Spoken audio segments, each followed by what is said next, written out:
Hi y'all, it's me, Darla G, and I just wanted to come back real quick and tell y'all that after that, the video I just made about showing how to make it the other way, I realized for me it's going to be so much easier just to do a regular military braid and then just go in afterwards and do this. So just take your, I removed this one just to make sure it was the same, but so you just take, let's see,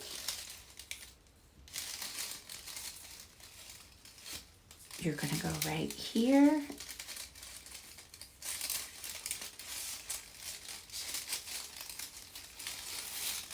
and then you're gonna go there, you're gonna go here, and you're gonna go right through that one. Don't flip it like I just accidentally did. It is super simple to just weave it in afterwards. You're just going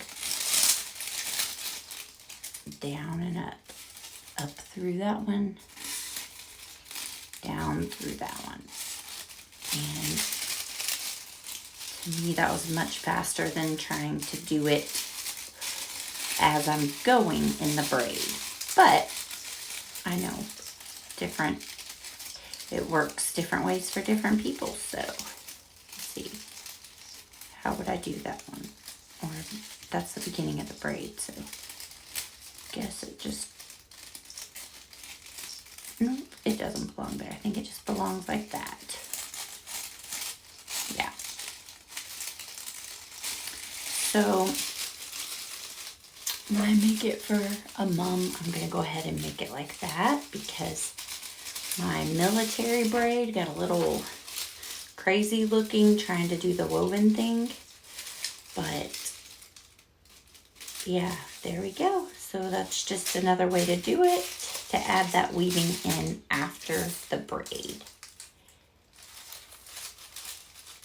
All right, thanks y'all.